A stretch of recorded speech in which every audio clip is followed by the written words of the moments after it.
درست ہے. اس نے دعویٰ یہ کیا ہے کہ نوح علیہ الصلوۃ والسلام کی جو کشتی ہے اس کے لیے جو لکڑی چاہیے تھی وہ درخت جو ہیں وہ راتوں رات اگ گئے. یہ بالکل. اور اس کی حوالہ کسی کتاب کا نہیں دیا, اچھا ہالی ووڈ فلم کا. اچھا پتہ نہیں کوئی نوحہ کہہ رہا ہے, کوئی نوحہ فلم ہے ہالی ووڈ کی, کہتے اس میں دیکھو یہ راتوں رات درخت بھی اگ گئے اور راتوں رات کٹ بھی گئے, پھٹے بھی تیار ہو گئے.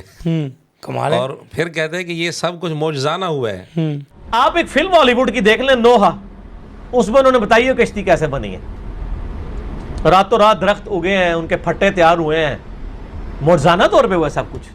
معجزے فلموں سے ثابت ہوں گے. اب یہ بات بھی سچ ہے کہ اس نے کسی ویڈیو میں یہ کہا ہے, مجھے کوئی دوست کہہ رہا تھا کہ اس نے ویڈیو میں کسی میں کہا ہے کہ آپ صلی اللہ علیہ وسلم کی بچپن پر بنی ایرانی فلم دیکھو. جی جی بالکل, تو ذرا ریفرنس ویڈیو میں دیجیے. کہا ہے. اس کے بقول ایران نے حضور علیہ الصلوۃ والسلام کے بچپن پر فلم بنائی ہے, اور اس نے اس فلم کے متعلق کہا کہ اس فلم کو ضرور دیکھو, اور اس میں کئی ساری باتیں ایسی کی اس فلم کی بنیاد پر جن کا کتابی دنیا سے کوئی تعلق نہیں. مثلا جیسے نوح علیہ السلام کی کشتی کے متعلق اس نے بات کی, کتابی دنیا سے اس کا کوئی تعلق نہیں ہے. ہاں, یا تو مرزا ثابت کر دے, ٹھیک ہے, ہم کہہ دیں کہ واقعی کتابوں میں موجود ہے, ٹھیک ہے, اور سند کے ساتھ ثابت کرنا ہے. چلو بغیر سند کے دکھا دے, پتہ تو چلے کسی کتاب میں ہے, کسی کتاب سے اس نے پڑھا ہے, اگرچہ وہ حجت نہیں ہوگا, ہاں جی, لیکن پتہ تو چلے. اچھا, حضور علیہ الصلوۃ والسلام کے بچپن پر جو اس نے بنی فلم کا حوالہ دیا اور ترغیب دی, اس فلم میں سے کئی ساری باتیں اس نے نقل بھی کی ہیں. مثال کے طور پر مثلا یہ کہتے ہیں کہ ام جمیل جو ابو لہب کی بیوی تھی, اور دونوں ہی کافر تھے, کفر پر مرے, حضور علیہ السلام کے بڑے سخت دشمن بن گئے تھے اعلان نبوت کے بعد. پہلے سے دشمنیوں ایسا کوئی ثبوت نہیں ملتا کہیں بھی کسی کتاب میں. اس نے کہا کہ ام جمیل حضور علیہ السلام کے والد جناب عبداللہ سے شادی کرنا چاہتی تھی. یہ جو ابو لہب کی بیوی تھی نا, ام جمیل, بہت خوبصورت تھی, مشہور تھا, اس لیے اس کا نام ہی پڑ گیا ہوا تھا. یہ رسول اللہ کے والد عبداللہ کے ساتھ شادی کرنا چاہتی تھی. اب یہ فلم سے تو دیکھ کر اس نے بات کر دی, کسی کتاب میں بھی لکھا ہوا ہے. اس پلانٹ ارتھ پر ریفرنس دکھانے والا مرزا ذرا کسی کتاب سے ریفرنس دکھا سکتا ہے؟ سیرت کی کسی مستند کتاب میں یہ بات لکھی ہو, اگر دکھا دے تو اچھی بات ہے, نہ دکھے تو کس منہ سے لوگوں سے کہتا ہے کہ فلمی دنیا سے باہر نکلو, جبکہ خود فلمی دنیا میں غوطے پر غوطے لگا رہا ہے. صحیح. تو اس کا حوالہ دے. ام جمیل جناب عبداللہ سے شادی کرنا چاہتی تھی. دوسری بات اس نے کی کہ شادی نہ ہو سکی, شادی ہو گئی جناب عبداللہ کی سیدہ آمنہ کے ساتھ. سید آمنہ. اب یہ ام جمیل جو ہے نا, اس وجہ سے مرزا کہتا ہے کہ حضور علیہ السلام سے حسد کرتی تھی. اللہ کو تو کچھ اور ہی منظور تھا, اس لیے جب نبی علیہ السلام پیدا ہوئے, یہ خود تھی اس وقت بانجھ, تو یہ رسول اللہ سے بچپن سے ہی حسد کرتی تھی. ایک ان کے والد کی وجہ سے, پلس رسول اللہ کی والدہ سیدہ آمنہ سلام اللہ علیہا, ان کے ساتھ بھی بغض رکھتی تھی. یہ کہاں لکھا ہوا ہے؟ بچپن سے کہتے ہیں حضور علیہ السلام کی جب ولادت ہوئی تو بچپن سے حضور علیہ السلام سے حسد کرتی تھی. یہ کہاں لکھا ہوا ہے؟ پھر کہتے ہیں کہ ام جمیل یہ بانجھ تھی. بانجھ کا مطلب یہ ہے کہ اس کی اولاد نہیں تھی, سراسر جھوٹ ہے. کہاں لکھا ہوا ہے ام جمیل بانجھ تھی؟ ام جمیل یہ حضور اکرم صلی اللہ علیہ وسلم کی 2 بیٹیاں کس کے بیٹوں کے نکاح میں تھیں؟ ابو لہب کے 2 بیٹوں کے نکاح میں تھیں. یہ 2 بیٹے کس کے تھے؟ ام جمیل کے تھے. ام جمیل کے تھے. یہ کہتے بانجھ تھی. کتابی دنیا کچھ اور کہہ رہی ہے اور فلمی دنیا کچھ اور کہہ رہی ہے, لیکن مرزا نے فلمی دنیا بیان کرنی ہے. صحیح ہے. پھر یہ کہتا ہے کہ ام جمیل نے حسد کی وجہ سے سویبہ باندی جو ابو لہب کی تھی, وہ حضور علیہ الصلوۃ والسلام کو دودھ پلانے کے لیے جناب عبد المطلب نے اس کو بلایا. تو کہتا ہے کہ اس نے حسد کی وجہ سے سویبہ کو واپس بلوا لیا. بھئی یہ کہاں لکھا ہوا ہے؟ کس کتاب میں لکھا ہوا ہے؟ کہ ایک لونڈی تھی سوائبہ, وہ عبد المطلب نے ہائر کی دودھ پلانے کے لیے, اس نے وہ اپنی لونڈی واپس بلوا لی کہ نہیں, محمد کو تو میں نہیں دودھ پلانے دوں گی. بس فلم سے دیکھ کر اس نے اعتماد کر لیا اور آگے بیان کر دیا.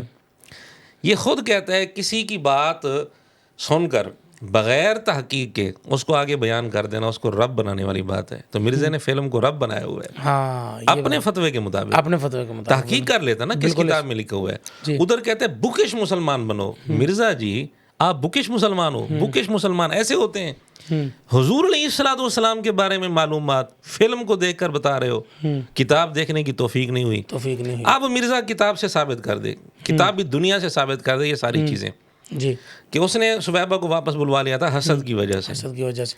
اچھا یہ بلکہ اگلی بات، جب حضور اکرم صلی اللہ علیہ وآلہ وسلم کی ولادت ہوئی، مرزا یہ بھی ثابت کر دے کہ اس وقت ابو لہب کی شادی ہوئی بھی تھی یا نہیں ہوئی تھی۔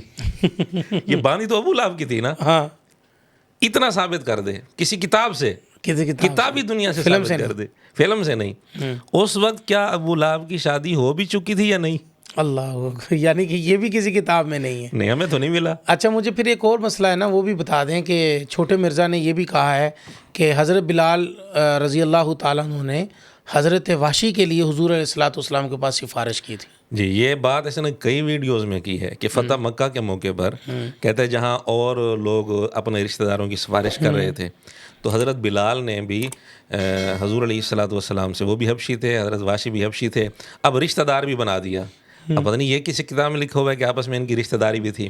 خیر، کہتے ہیں حضرت بلال رضی اللہ تعالیٰ عنہ نے حضور علیہ السلام سے عرض کی، درخواست کی کہ آپ اجازت دیں اور میں جا کر واشی کو سمجھاتا ہوں، اور آپ نے اجازت دے دی۔ یہ واشی کے پاس گئے، واشی کو سمجھایا، اسلام کے لیے قائل کیا، پھر واشی قائل ہو گیا، پھر حضرت بلال واشی کو لے کر آئے، حضور علیہ السلام کی خدمت میں پیش کر دیا۔ یہ ساری بات کتابی دنیا سے اس کا کوئی ثبوت نہیں ہے، اللہ، اور اس نے بخاری کا نام لے کر بیان کی ہے۔ اس نے بخاری کا نام لے کر بیان کیا جبکہ کسی کتابی بخاری کی روایت سناتے ہوئے، بخاری کی روایت سناتے ہوئے، جب اس نے یہ پہلے صحیح بخاری کا نام لیا، صحیح بخاری میں روایت آتی ہے، اس کے بعد یہ شروع کر دی۔ اچھا ادھر مرزا کہتے ہیں علماء کے بارے میں کہ بخاری سامنے رکھ کر ٹارزن کی کہانیاں سنا رہے ہوتے ہیں۔ نہیں مرزا جی، یہ آپ کی حالت ہے، بخاری کا نام لے کر سامنے بخاری رکھ کر ہالی ووڈ کی فلمیں سنا رہے ہو اور دیگر فلمیں سنا رہے ہو۔ اب مرزا پر لازم ہے یہ ساری بات حضرت بلال کا حضور سے اجازت لینا، پھر واشی کے پاس جانا، واشی کو قائل کرنا، پھر واشی کو لے کر آنا، حضور کی خدمت میں پیش کرنا۔ یہ ساری بات مرزا کتابی دنیا سے ثابت کرے اور کتابی دنیا سے ان کی رشتہ داری بھی ثابت کر دے۔ رشتہ داری بھی ثابت کر دے۔ اچھا مرزا سے پوچھا گیا اچھا کہ آپ نے یہ جو بات کی ہے تو بخاری میں تو ہے نہیں، ایسا جھوٹا بندہ ہے، ایسا شاطر ہے۔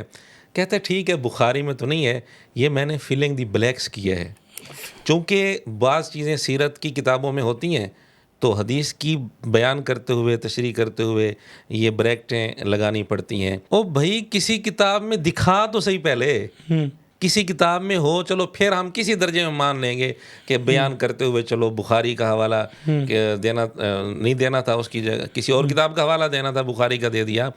کسی کتاب سے پہلے ثابت تو کرے، فلنگ دی بلیکس تب ہوگی۔ صحیح۔ اچھا یہ بریکٹ لگائے اور وہ بھی فلموں سے لگائے تو یہ تو ٹھیک ہے۔ اگر علماء دوسری کتابوں کی یا دوسری روایات کی روشنی میں کسی حدیث کا ترجمہ کرتے ہوئے بریکٹ لگائیں، مرزا کہتے ہیں ادھر مولوی گھس گیا ہے مولوی کو۔ اور تو فلموں کو گھسا رہا ہے بخاری کی حدیث بیان کرتے ہوئے۔ اسی طرح مجھے یہ بتائیں کہ حضرت خالد بن ولید رضی اللہ تعالیٰ عنہ کے لیے اس نے یہ کہا کہ وہ حضرت سالم کے پاس قرآن سیکھنے کے لیے گئے۔ یہ بھی اس نے واقعہ بیان کیا ہے اور حوالہ اس کا دیا ہے عمر سیریز۔ سیدنا سالم جو بخاری مسلم میں آتا ہے، 4 بندوں سے قرآن سیکھو، ان میں سے ایک ابن مسعود بھی ہیں، ابی ابن کعب بھی ہیں اور سالم بھی ہیں۔ ان کے پاس حضرت خالد بن ولید آتے ہیں اور کہتے ہیں مجھے قرآن سکھاؤ، تو انہوں نے کہا ٹھیک ہے۔ ان کا سب سے پہلے مجھے وہ آیات سکھاؤ جو میرے باپ کے بارے میں نازل ہوئی ہے۔ ہائے ہائے ہائے ہائے، سر کتنا جگرا چاہیے۔ اور وہ انہوں نے جو سین فلمایا ہے نا، وہ بندے کے آنسو نہیں رکتے۔ آپ اگر عمر سیریز میں وہ دیکھ لیں، کسی کتاب کا حوالہ نہیں دیا، فلم عمر سیریز کا حوالہ دیا ہے۔ اب ہمیں یہ نہیں پتا کہ عمر سیریز میں ہے یا نہیں، تو ہم اس بات کو، ہمیں اس سے کوئی غرض ہی نہیں عمر سیریز میں ہے یا نہیں۔ ہم اس سے یہ پوچھتے ہیں کہ تو کتابی دنیا میں سے کسی کتاب کا حوالہ دے دے، کسی کتاب سے مرزا ثابت کر دے۔ مرزا نے یہ بات کی ہے کہ خالد بن ولید رضی اللہ تعالیٰ جب اسلام لے کر آئے تو لوگ کہنے لگے، چہمے گویاں کرنے لگے کافر، کہ یہ اب وہ کتاب کیسے پڑھے گا جس کتاب میں اس کے والد کی مذمت کی گئی ہے، اس کے والد کے خلاف باتیں ہیں، ولید بن مغیرہ کے۔ تو خالد بن ولید کہتے ہیں دیکھو صحیح ان کا جگرا، کہ وہ گئے حضرت سالم کے پاس۔ حضرت سالم مشہور قاری تھے، یہ بات تو ٹھیک ہے، حضرت سالم کے پاس گئے۔ حضرت سالم غلام بھی تھے، بعد میں شاید آزاد ہو گئے تھے۔ سالم کے پاس گئے اور سالم سے یہ کہا سب سے پہلے مجھے وہ آیات سناؤ جو میرے والد کے بارے میں اتری ہیں. کہتے دیکھو. اور پھر وہ جو آیات ان تلاوت کی انہوں نے اور انہوں نے سنی تو بس وہ پسینہ پسینہ ہو گئے اور عجیب منظر ہے. اور بندہ دیکھے تو آنسو نہیں رکتے. ٹھیک ہے آنسو رکے نہ رکیں, پہلے ثابت تو کر کس کتاب میں یہ بات لکھی ہوئی ہے. ہاں یہ واقعہ کتابی دنیا سے مرزا ثابت کر کے دکھائے, فلمی دنیا ورنہ پھر اپنے آپ کو علمی کتابی نہ کہے, فلمی کتابی کہہ لیں, فلمی فراڈی کہے. فلمی فراڈی کہہ لیں. ہاں کتابی تو ہے نہیں. بالکل ٹھیک ہے, یہ بھی بات دوسری. دوسروں سے کہہ رہا ہے فلمی دنیا سے باہر نکلو, خود گھسا ہوا ہے. اچھا ویسے نا مرزا بہت زیادہ یہ کہتا ہے کہ جی بابے تشیعی کوئی نہیں ہے. تو یہ جملے کے ساتھ میں نے اکثر دیکھا ہے کہ ہمارے جو بزرگ ہیں وہ لوگوں کو اللہ کی طرف لانے کے لیے اکثر وظائف دیتے ہیں. تو اسی طرح اکثر وظائف میں اسم اعظم بھی آتا ہے. تو چھوٹا مرزا کہتا ہے کہ اصحاب کہف کی جو فلم ہے اس میں سے مجھے اسم اعظم مل گیا ہے. وہ اسم اعظم بھی بیان کر دیں اور وہ فلم کا حوالہ بھی دے دیں کہ کون سی فلم کے اندر سے اس کو کون سا اسم اعظم مل اب گیا. دیکھیں نا فلموں سے اسم اعظم تلاش کر رہا ہے. او اللہ کے بندے تیرے سامنے کتابیں پڑھی ہیں, بخاری مسلم مشکات. مشکات ہی دیکھ لیتا, مشکات کے اندر اسم اعظم کئی روایات میں لکھا ہوا ہے. میں حدیث نمبر بتا دیتا ہوں, 2290 2291. ان دونوں حدیثوں میں اسم اعظم لکھا ہوا ہے, حضور علیہ السلام نے بتایا ہوا ہے, اور بھی کئی روایات ہیں. اب حدیث میں جو بات موجود ہے اس نے بجائے حدیث والی باتوں کے لینے کے اس کو چاہیے تھا کہ انہی پر اکتفا کرتا. اس نے فلموں سے اسم اعظم تلاش کرنے شروع کر دیے. اسم اعظم کہتے ہیں کیا ہے؟ کہتے ہیں میں نے اس فلم کو دیکھ کر نتیجہ یہ نکالا, میں اسم اعظم مجھے یہ ملا, وہ دعا جو ہے سورہ کاف میں, ربنا آتنا من لدنک رحمتا وہیئ لنا من امرنا رشدا. کہتے ہیں میں یہ سمجھوں کہ یہ اسم اعظم ہے. بھی تیرے سمجھنے سے ہو جائے گا. اچھا جب یہ میں نے دعا ان کی پڑھی, اصحاب الکہف والی فلم دیکھی وہ ایران والی, میں نے اپنی زندگی میں اس دعا کو نا ہتھیار بنایا. میں نے کہا جی مجھے وہ اسم اعظم مل گیا جس کے ذریعے اللہ تعالیٰ انہونی کو ہونی کر دے گا. یہی دعا ہے, ہماری کامیابی کا راز یہی دعا ہے, ربنا آتینا من لدنک رحمہ وہیئ لنا من امرنا رشدا. جب احادیث میں اسم اعظم بتایا ہوا ہے تو کیا وہ کافی نہیں ہے؟ ہاں وہ کیونکہ فلم میں نہیں اگر یہی بات کوئی اور کر دیتا, ہاں جی یہ آیت اسم اعظم ہے, مرزا نے طوفان کھڑا کر دینا تھا, یہ بابوں کا دین ہے, یہ فلاں ہے, حضور علیہ السلام کے مقابلے میں اسم اعظم بنا رہے ہو, اس قسم کی باتیں کرتا, چیلنج کرتا. کسی صحابی نے بتایا ہو, کسی تابعی نے بتایا ہو, کسی حدیث میں آیا ہو. اب یہ ساری باتیں اس کے لیے نہیں ہوں گی. اور اسی پر ایک اور بھی اس نے بات کی نا اصحاب کہف کے لیے کہ وہ جیل توڑ کر نکلے. جیل توڑ کر نکلے. اب یہ کس کتاب میں لکھا ہوا ہے؟ اصحاب کہف کہتے ہیں غار میں جانے سے پہلے جیل میں ان کو بادشاہ نے بھیج دیا تھا, وہ جیل توڑ کر نکلے اور غار میں چلے گئے. اب کتابی دنیا میں ہمیں تو نہیں ملا کہیں. اگر ملا ہے اس کے شاگرد ناراض نہ ہوں, اگر ملا ہے تو دکھا دے, کوئی حوالہ دے دے کسی مستند کتاب کا. اگر نہیں ملا تو پھر اپنے آپ کو علمی کتابی کس منہ سے کہتا ہے, دوسروں کو کس منہ سے کہتا ہے کہ فلمی دنیا سے باہر نکلو, جو خود فلمی دنیا میں گھسا ہوا ہے. کیا یہ بھی بات کسی کتاب میں موجود ہے مولانا؟ حضرت عمار بن یاسر کے والد حضرت یاسر اور حضرت سمیہ رضی اللہ تعالیٰ عنہ اور حضرت یاسر رضی اللہ تعالیٰ عنہ یہ ابو لہب کے غلام تھے؟ نہیں, اس نے ابو جہل کا نام کہا. ابو جہل کے. تو یہ کئی جگہ اس نے بات کی ہے, کئی ویڈیوز میں, حالانکہ یہ جھوٹ ہے. کتابی دنیا سے اس بات کا کوئی تعلق نہیں. ہاں عمر سیریز یا کسی اور فلم کے اندر, ڈرامے کے اندر یہ سین فلمایا, ہمیں اس کا علم نہیں ہے. لیکن کتابی دنیا میں ایسی بات کوئی نہیں ملتی کہ سیدنا یاسر رضی اللہ تعالیٰ عنہ ابو جہل کے غلاموں, ایسی کوئی بات نہیں ہے. ان کے حالات میں کتابی دنیا میں جو بات لکھی ہے وہ تو اور ہے. وہ یہ ہے کہ سیدنا یاسر رضی اللہ تعالیٰ عنہ غلام تھے ہی نہیں. یاسر غلام تھے ہی نہیں. اور اس نے ابو جہل کے غلام بنا دیا. اس نے ایک جگہ یہ بھی کہا عمار بن یاسر حبشی تھے. حبشی تو تب بنے گا نا جب یاسر حبشی ہوں. حالانکہ یاسر رضی اللہ تعالیٰ عنہ حبشی تھے ہی نہیں. یہ شاید کسی فلم کے اندر اس طرح کوئی سین ہو, ورنہ کتابی دنیا سے جو بات معلوم ہوتی ہے وہ یہ ہے. ان کے حالات پر, صحابہ کے حالات پر جو کتابیں لکھی ہیں, مرزا خود بتاتا ہے, الاستیاب ہے, اسد الغابہ ہے, الاصابہ ہے. تو انہی کتابوں کے اندر مرزا دیکھ لیتا ہے ان کے حالات یاسر رضی اللہ تعالیٰ عنہ کے. ان کے حالات میں یہ بات لکھی ہے کہ یہ یمن سے آئے تھے اور یہ آزاد تھے, کسی کے غلام نہیں تھے. یمن سے آئے تھے مکہ میں. مکہ میں پھر یہ حلیف بن گئے تھے جاہلیت کے دور میں, ابو حذیفہ کے حلیف بن گئے تھے. جی. پھر ابو حذیفہ کی باندی تھی سمیہ. ابو حذیفہ نے اپنی باندی سمیہ کا نکاح یاسر رضی اللہ تعالیٰ عنہ سے کر دیا, سمیہ رضی اللہ عنہ کا نکاح. پھر ابو حذیفہ نے ان کو آزاد بھی کر دیا. تو سمیہ اگرچہ باندی تھیں لیکن ابو جہل کی نہیں تھی, ابو حذیفہ کی تھیں, اور اس نے پھر آزاد بھی کر دیا تھا. یاسر رضی اللہ تعالیٰ عنہ تو کسی کے بھی غلام نہیں تھے, اس نے ان دونوں کو ابو جہل کا غلام بنا دیا. یہ دونوں ہی مرزے کے جھوٹ ہیں. ابو جہل کے غلام تھے, یاسر رضی اللہ عنہ یہ بھی جھوٹ ہے, وہ سرے سے غلام ہی نہیں تھے. بالکل ٹھیک ہے. اور سمیہ یہ ابو جہل کی باندھی تھی, یہ بھی مرزے کا جھوٹ ہے, وہ باندھی تھی ابو حذیفہ کی. انہوں نے بھی پھر ابو حذیفہ نے بھی پھر آزاد کر دیا تھا. ابو حذیفہ کفر کی حالت میں مر گیا تھا. اور ابو جہل کا یہاں تذکرہ کرتے ہو نا, مرزے نے ایک بات کی ہے, کہتے ہیں ابو جہل کو کہا جاتا تھا ابو الحکم.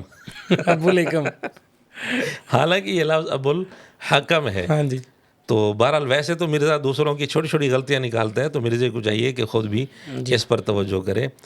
تو خیر. اچھا مجھے یہ بتائیں کہ مولانا کہ دار ارقم جو پہلا دار ارقم تھا مکہ مکرمہ میں, مجھے یہ بتائیں کہ وہ حضرت زید بن ارقم کا تھا؟ نہیں. اور اس کے بعد اس نے یہ کہا کہ حضرت زید بن ارقم بھی السابقون الاولون میں سے تھے. نہیں, یہ دونوں باتیں غلط ہیں.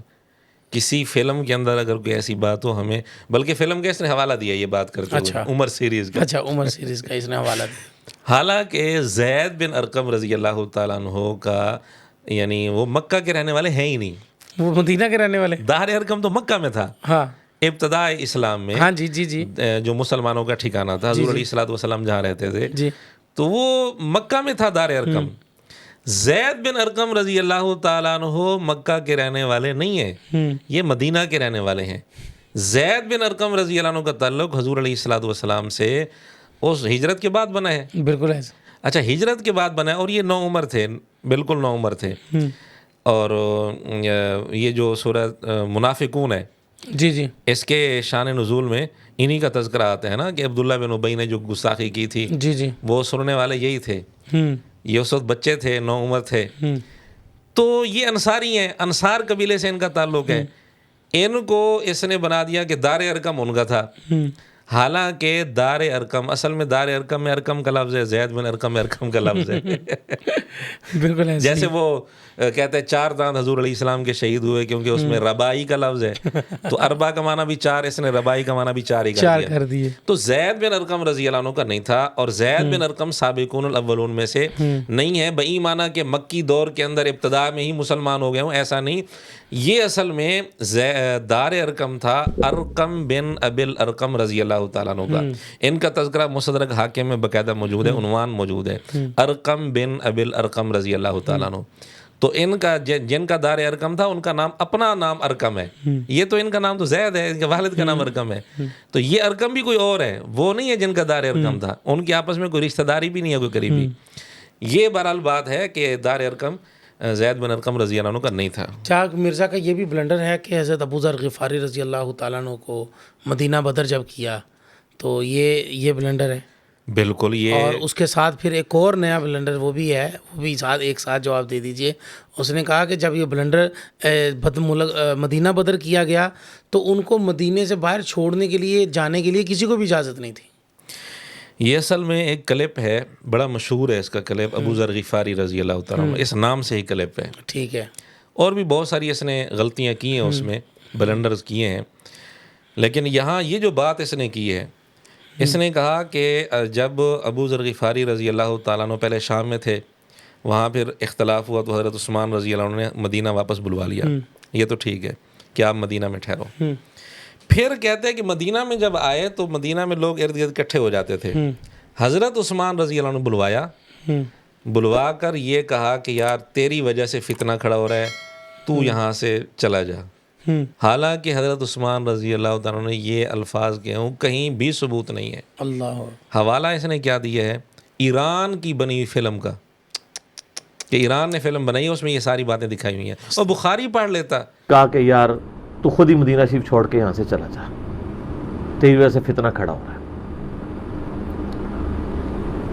تو حضرت عثمان نے کہا میں نے تو نبی علیہ السلام سے سنا تھا کہ حکمرانوں کی اطاعت کرنا, صبر کر لینا. تو ایک زبدہ نامی کا ایک گاؤں تھا مدینہ شریف کے پاس, شہر سے ہٹ کے، تو وہ پھر وہاں پہ ہجرت کر گئے. آپ دیکھیں ریونج کیسا تھا، لوگ کتنے ڈرے ہوئے تھے کہ ابو ذر اپنی بوڑھا شخص 80-90 سال کا بابا اپنی ایک بڑھیا بیوی کو لے کے اس عمر میں شہر بدر ہو رہا ہے اکیلا. آج نہیں آپ سوچ سکتے کسی جگہ آپ اکیلے جا کے پڑاؤ کریں، کسی بیابان کے اندر، ریگستان کے اندر. اس زمانے میں آپ سوچ رہے، آج کل بھی آپ مدینہ شریف کے گیٹ چلے جائیں تو آپ وہاں نہیں ایک رات بھی نہیں گزار سکتے. تو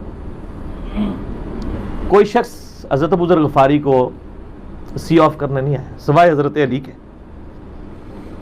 اور وہ بھی مدینہ کی باؤنڈری تک آئے.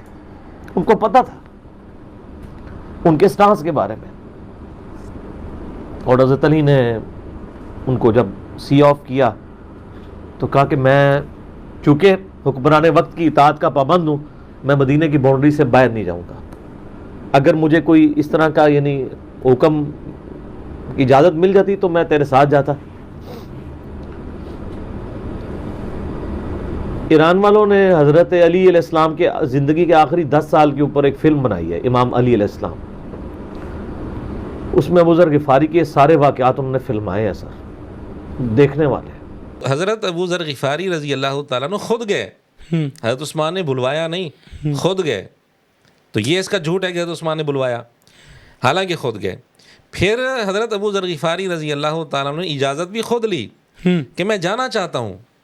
حضرت عثمان رضی اللہ تعالیٰ نے کہا ٹھیک ہے، اگر آپ جانا چاہتے ہیں تو چلے جائیں. تو اتنی سی بات تھی، اس نے جھوٹ بول کر یا فلم کو دیکھ کر اس نے اتنی بڑی بات کر دی. حضرت عثمان رضی اللہ تعالیٰ پر الزام لگاتے ہوئے اس کو کوئی شرم نہیں آئی، فلم کی بنیاد پر الزام لگا رہے ہیں. پھر یہ جو کہہ رہے ہیں کہ اس وقت حالات اس قدر سخت تھے، حکومت کی طرف سے دباؤ تھا، یہ تھا وہ تھا، کہ ان کے ساتھ مدینہ جب بدر کیا جا رہا تھا، ان کو مدینہ بدر کا لفظ ہی غلط ہے، انہوں نے اجازت لی تھی، حضرت عثمان نے اجازت دے دی.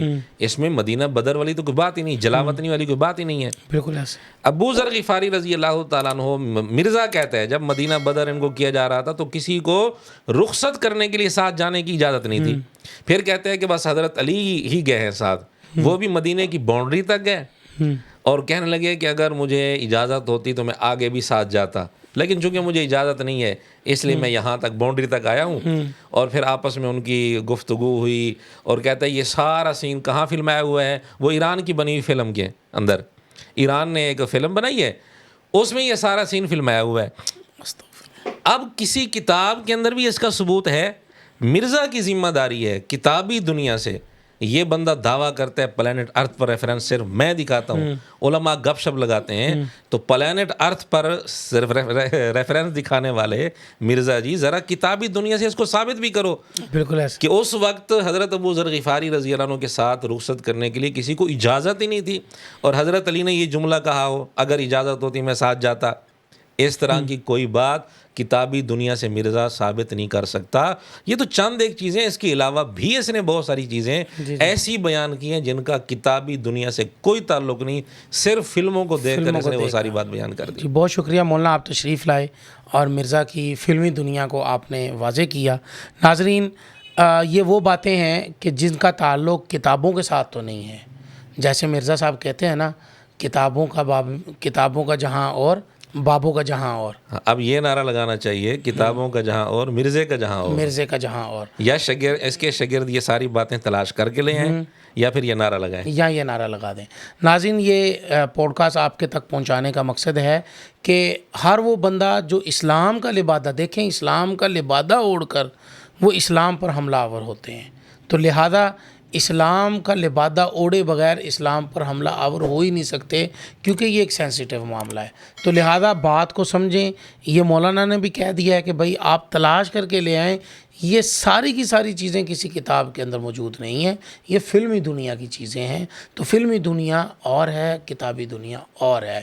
فلم کا جہاں اور ہے، کتاب کا جہاں اور ہے، اور مرزا صاحب کا جہاں اور ہے.